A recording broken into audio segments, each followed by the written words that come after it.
A Chinese warship is tracked by Japan and Taiwan. Is a new alliance forming?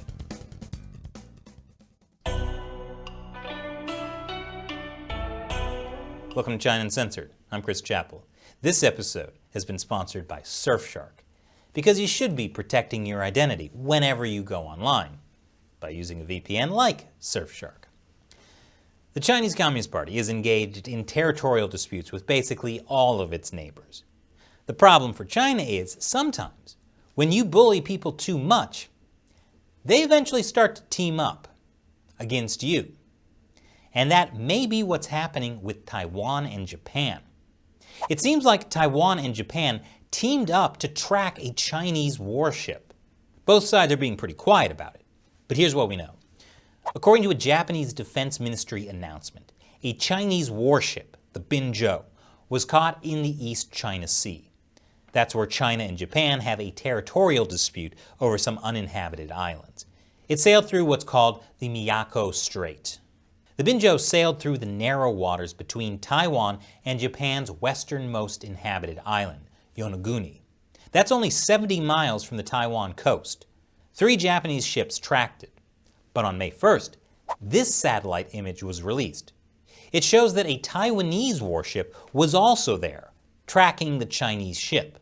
Taipei's Apple Daily described it as the first joint surveillance operation between Taiwan and Japan.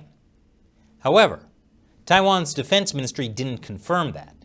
It just said they track any Chinese warship sailing through designated areas. And remember, it was close to Taiwan. A Taiwan defense official said the Binzhou's crew was likely on a training and intelligence gathering mission, and did not pose a serious threat to Taiwan's security. I mean, not a serious threat other than the fact that China has promised to conquer Taiwan, which is what all China's training and intelligence gathering missions are for. And China's People's Liberation Army didn't stop there.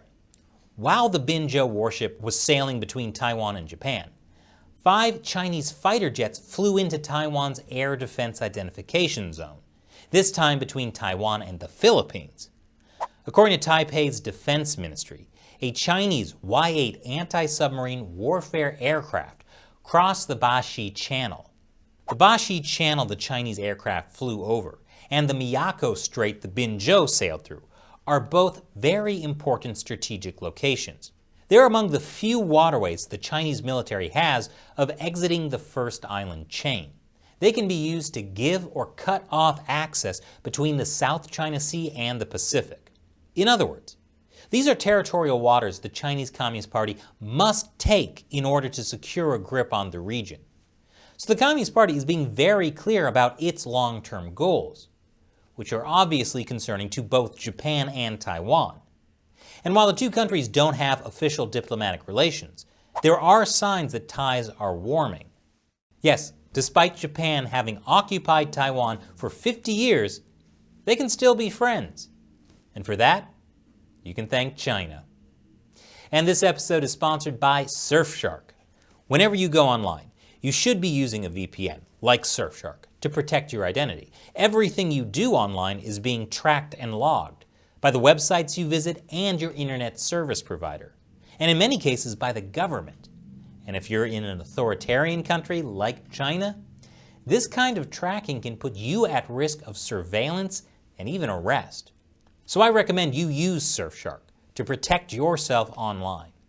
When you use Surfshark's clean web mode, you'll be protected from trackers, plus a lot of ads and malware. With one account, you can connect as many devices as you want. So try it out with a 30-day money-back guarantee. And Surfshark has a special discount for China Uncensored fans.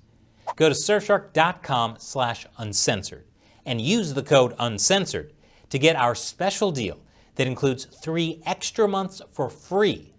Click the link below. Once again, I'm Chris Chappell. See you next time.